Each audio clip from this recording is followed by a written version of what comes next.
दोस्तों, पहले ओडीआई में मेलबर्न में जो खेला जा रहा था उसमें पाकिस्तान ने जो है ना फ़ाइट बड़ी अच्छी की, नो डाउट। मतलब गिवन द सर्कमस्टांसेस फ़ाइट अच्छी थी क्योंकि 203 रन जो है ना वो बहुत कम थे उसको डिफेंड करना।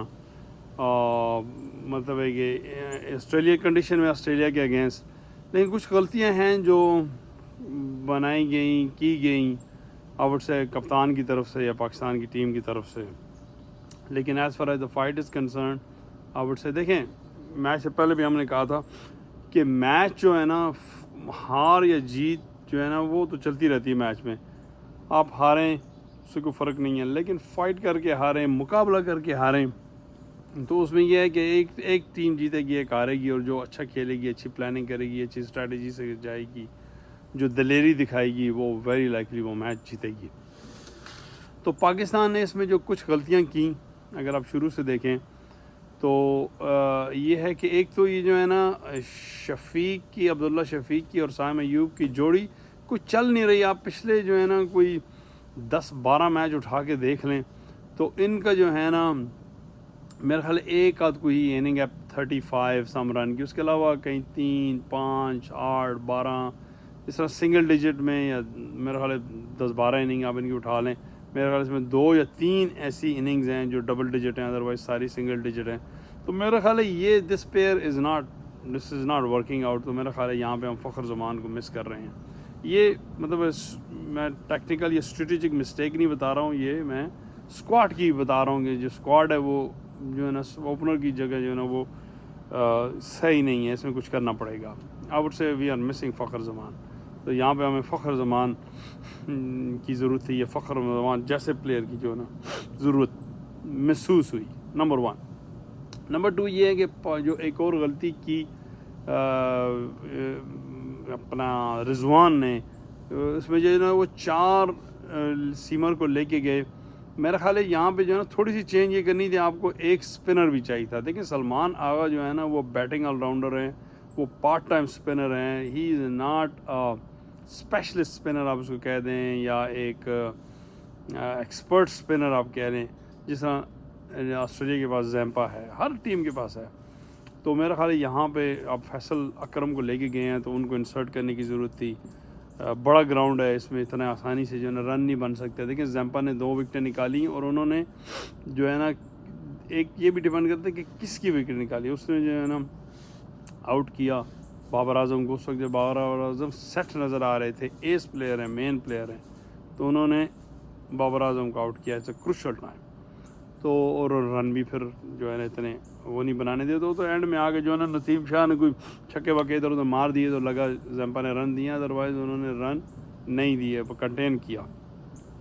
तो जहाँ तक पाकिस्तान का एक ये था कि भाई एक बॉलर जो है ना मिसिंग था, क्योंकि स्पिनर नहीं था, एक रिकगनाइज बॉलर नहीं था। तो 4 बॉलर थे और चारों फास्ट सीमर थे।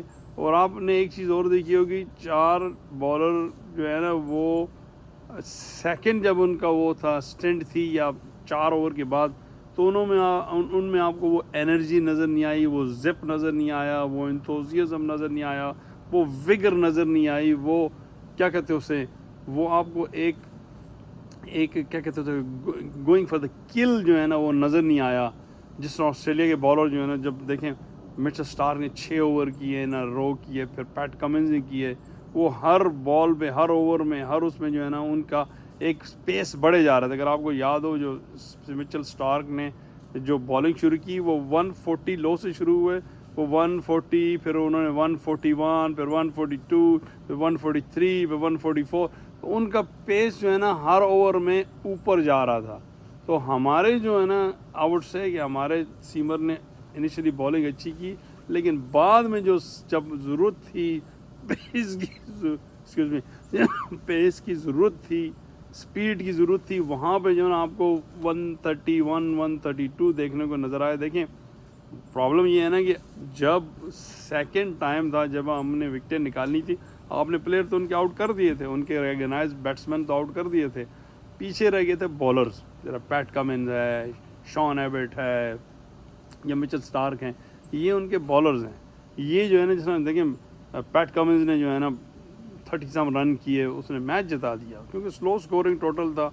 8 तो पाकिस्तान के आउट हो गए थे। अब देखें, पाकिस्तान ने 7 जब आउट कर दिए थे और 8वां जो आउट हुआ वो रन आउट था, वो 8वां रन आउट हुआ है एक्सक्यूज़ मी तो 8वां रन आउट हुआ।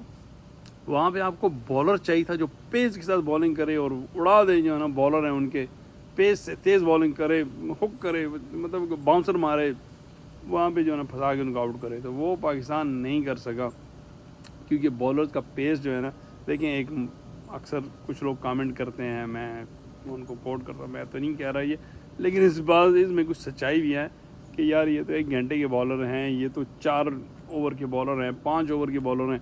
उसकी वजह ये कि फ़िटनेस का इशू है। अब पीसीबी जो है ना वो काफ़ी अरसे से इस पॉइंट को उजागर कर रहा है, बता रहा है कि भाई फ़िटनेस का इशू है, बॉलर का फ़िटनेस का इशू है, शाहीन का फ़िटनेस का है, नसीम का है, नसीम को तो अपने क्रैम्प शैम्प भी हो गए थे, या हारिस रऊफ़ को है, या इनको है, हसनैन को इशू रहा है। तो ये फ़िटनेस पे काम करना पड़ेगा। चैम्पियंस ट्रॉफी आगे आ रही है, कंडीशन डिफरेंट होगी, वहाँ पे ज़्यादा रिगरस होगा, आपको वहाँ पे जो है ना ज़्यादा मेहनत करनी पड़ेगी। यहाँ तो चले फिर पेस एंड बाउंस है, तो वो जो है ना आपने उस पर काम करना है और उसको फिक्स करना है, अदरवाइज़ ये मुश्किल होगा।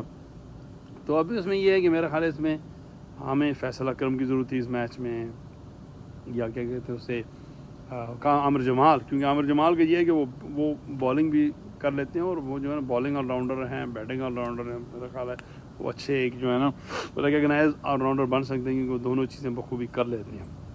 तो यहाँ पे आउट से थोड़ी सी मिस्टेक हुई, लेकिन फ़ाइट अपनी जगह थी। रिजवान ने बड़ी लेबर्ड इनिंग खेली, 44 रन की। बाबर आजम बड़ी अच्छी निक में नज़र आ रहे थे, लेकिन वो कंटिन्यू नहीं कर सके और जैफक उन्होंने विकेट दी। कामरान गुलाम जी ने बड़ा अच्छा कॉन्फिडेंस स्टार्ट किया, लेकिन ये है कि पैट कमिंस जब समझ गया, उन्होंने उनको सेटअप किया और फिर उन्होंने आउट किया। और जहाँ तक ओपनर्स जो है ना बड़े कैजुअली आउट हुए, बिल्कुल अच्छा नहीं लगा, इतना अच्छा आउट नहीं हुए। तो लेकिन ये है कि रूम फॉर इम्प्रूवमेंट है।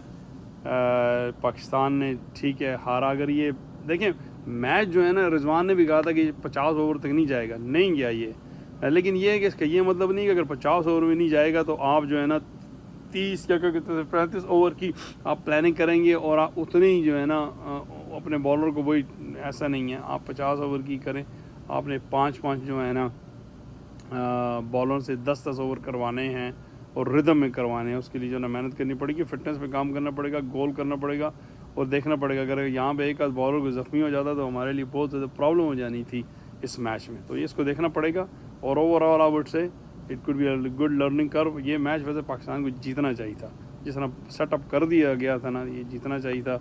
49 रन पे 3 उनके विकेट आपने निकालनी थी, ज़्यादातर बॉलर थे, तो ये मैच पाकिस्तान को जीतना चाहिए था। लेकिन चले अच्छी साइन ने फाइट की टीम ने, स्लो स्कोर में भी। अगला मैच जो ना होपफुली इसमें कैरेक्टर शो करेंगे और अगला मैच जीतने की कोशिश करेंगे। जीत गए तो आखिरी मैच और बड़ा अच्छा होगा, कोई डिसाइडर होगा। लेकिन ओवरऑल आई वुड से नॉट बैड। थोड़ी गलतियाँ हुई हैं, उन गलतियों को जो है अजाला करना है और एक्स्ट्रास कम देने हैं और जो है इंटेंट शो करनी है, फाइट करनी है, just like this one and next one जीतना है। तो anyway it was a good game, तमाशे को मज़ा आया, क्राउड को क्या कहते हैं मनी वर्थ मिली। पूरे ओवर नहीं हुए, दोनों टीमों ने पूरे ओवर नहीं खेला, खैर ऑस्ट्रेलिया की ज़रूरत ही नहीं पड़ी। लेकिन ये है कि आई वुड से मे बी 20-25 रन शॉर्ट था अगर वो पाकिस्तान ये 230-35 बना लेता। और आपको मैं ये बात बताऊं कि शुएब अख्तर ने भी ये कहा था कि 240 को आप टारगेट रखें, 240-250 को, क्योंकि ड्रॉप इन पिच है, आसान नहीं होगी। और उसने ये शुएब मलिक अख्तर ने ये कहा था कि भाई पाकिस्तान को चाहिए कि वो बेशक स्लो पेस हो, 40-50 रन बनाएं, एक आध विकेट लूज़ हो जाती है तो ठीक है, और इनिंग को पेस करें, 250 की तरफ जाएं, 300 का ना सोचें क्योंकि इसमें मुश्किल होगा। और मेरा ख्याल उस प्लान पे पाकिस्तान जो है ना नहीं चल सका और 203-4 रन जो है ना वो आपको पता है ज़रा बिलो पार होते हैं, तो वो बनाए। लेकिन ये है कि there is a lot to learn from this match. अपने मैच की तैयारी करें और अगला मैच जीतने की कोशिश करें, जीत सकता है, फाइट करें और बेहतर प्लानिंग करें, अपने बॉलर को सही यूटिलाइज़ करें और सही पर्सन सही जॉब के लिए आप चूज़ करें। तो थैंक यू वेरी मच। आप हमारी इस बात से इत्तेफाक करते हैं नहीं तो अपडेट कीजिएगा और हमें अगर आपने सब्सक्राइब नहीं किया तो ज़रूर कीजिएगा। थैंक यू वेरी मच, फिर मिलते हैं आपसे जल्दी।